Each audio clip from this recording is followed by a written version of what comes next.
आज माता रानी के दूसरा दिन है। मां भगवती को आज ब्रह्मचारिणी के रूप में पूजा जाता है। जब माता पार्वती भगवान शिव को प्राप्त करने के लिए तप कर रही थीं, 10,000 वर्षों तक माता पार्वती जी ने बिल्व पत्र खाकर भगवान शिव की आराधना की। तब से ही भगवान शिव को बिल्व पत्र चढ़ाया जाता है। शंकर जी को बिल्व पत्र क्यों चढ़ता है, कोई ये सवाल करे तो इसका उत्तर ये है कि 10,000 वर्षों तक माता पार्वती ने जंगल में रहकर बिल्व पत्र पत्ते खाकर, बेल के जो पत्ते जिन्हें हम बिल्व पत्र कहते हैं, वो खाकर माँ भगवती ने शिव की आराधना की।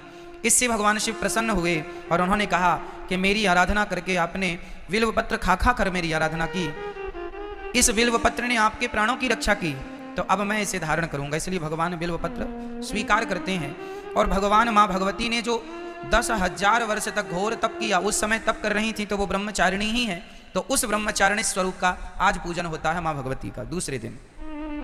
इसलिए आज माँ भगवती के अनेक रूप हैं, अनेक स्वरूप हैं। भगवान माँ भगवती के अनेक नाम हैं, अनेक नाम हैं।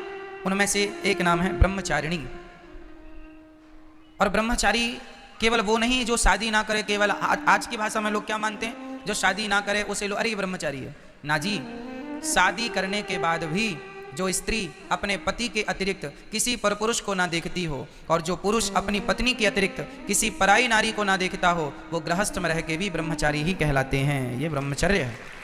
पर इसलिए आज ब्रह्मचारिणी मैया ये सिखाती हैं कि गृहस्थ में रह के भी संयमी बनो, संयम से रहोगे तो गृहस्थ में रह के भी ब्रह्मचर्य का पालन कर पाओगे। और यही गृहस्थों का धर्म है। नारी और पुरुष दोनों मन भोगों से हटाएं और भगवान में मन को लगाएं। बहुत भोग लिया, भोग देख लिया, सुख कितना है, अब बस करो, बस करो, भगवान का चिंतन करो। नहीं तो सच कहें ये भोग हमें ठग रहे हैं, लूट रहे हैं, और अंत में क्या बचेगा, कुछ नहीं।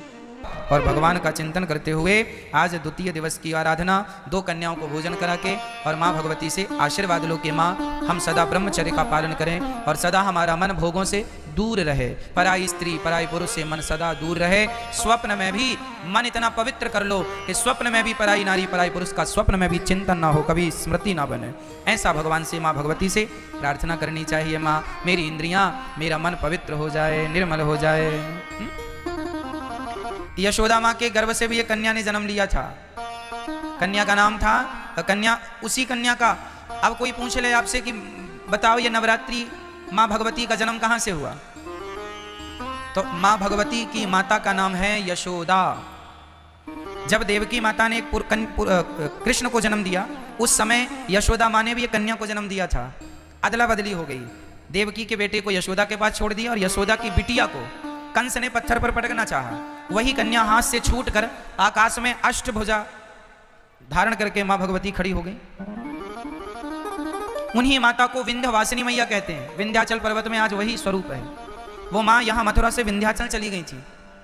ये दास अनिरुद्ध ने विंध्यवासिनी मैया का भी दर्शन किया है। तो विंध्याचल चली गई मां, अष्टभुजाधारी।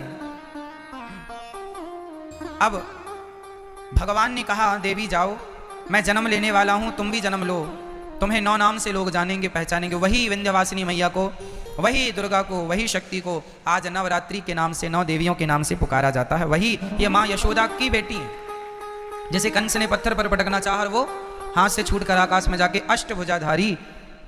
मैया के 8 हाथ क्यों हैं? मैया आप लोगों के हाथ कितने होते हैं? कितने? गलत उत्तर है। इस धरती की प्रत्येक स्त्री के हाथ 8 ही होते हैं। आपके भी 8 हाथ है। सच्ची बताएं, आप लोग अपने आप को जानते ही नहीं। आपका परिचय आपको ही नहीं पता। आपके अष्टभुजा आज भी हैं। देखो ना कैसे। एक पत्नी अपने पति के लिए दोनों हाथ बढ़ाती है। पति कहे कि नाश्ता बनाओ, तुरंत पति ऑफिस जा रहा है, तुरंत नहा धोकर के तैयार हो गई पति के पहले और नाश्ता बनाने लगी, चाय बना। तभी ससुर जी ने आवाज लगाई, अरे बहू चश्मा कहाँ है? तुरंत नाश्ता को छोड़कर अपने पति की सेवा के लिए खड़ी थी, पर ससुर की आवाज पर दौड़ पड़ती है, ये ससुर जी ये चश्मा आपका है। एक नारी को तभी उसके बेटे ने आवाज लगाई, माँ हमारा टिफिन कहाँ, हमारा बैग कहाँ? तुरंत माँ दौड़ पड़ती है अपने बच्चे के लिए ये तेरा टिफिन है, ये तेरा बैग है, स्कूल जा। उसी समय बच्चे को स्कूल भेज रही है, उसी समय पति को दफ्तर भेज रही है, उसी समय ससुर जी को चश्मे और चाय की जरूरत पड़ी तो चाय भी बना रही है। एक समय में 4 काम कर लेती है स्त्री, इसलिए 4 काम करने वाली 8 हाथ से वो काम करती है। पूरी गृहस्थी की जिम्मेदारी इन 2 हाथों से थोड़ी होती है, आपके अनेक हाथ हैं। 2 हाथ से पति को, 2 हाथ से बच्चों को, 2 हाथ से सास ससुर को, और भी बहुत सारी जिम्मेदारियां स्त्रियों की होती हैं। घर की साफ सफाई से लेके घर की जिम्मेदारी, घर में राशन नहीं है, नमक नहीं है, हल्दी नहीं है, तेल नहीं है, घी नहीं है। पुरुष को इसकी कोई जानकारी नहीं होती कि घर में शक्कर है, पत्ती है या नहीं। नारी इसका पूरा ख्याल रखती है और ख़त्म होने के पहले इसकी तैयारी करती है कि ख़त्म हो जाएगी तभी नहीं, उसके पहले बुला के रखवा लेती है, क्योंकि ख़त्म हो गई तभी कोई मेहमान आया तो मतलब वो हर क्षण हर जगह उसका ध्यान है, हर जगह उसका हाथ है। इसलिए प्रत्येक स्त्री 8 भुजाधारी, स्त्री के 8 हाथ, 8 भुजाधारी, और बैठी किस पर है? अच्छा, 8 हाथ इसलिए भी हैं स्त्री के, अर्थात माता रानी के। कई लोग कहते हैं ये दुर्गा मैया के 8 हाथ क्यों हैं? अरे भाई, दुर्गा मैया के 8 हाथ इसलिए हैं क्योंकि दुर्गा माँ माँ है। किस किस की माँ है? माँ, सबकी माँ है। 4 बच्चों की, दुर्गा मैया के 4 बेटे हैं। माँ भगवती के कितने बेटे हैं?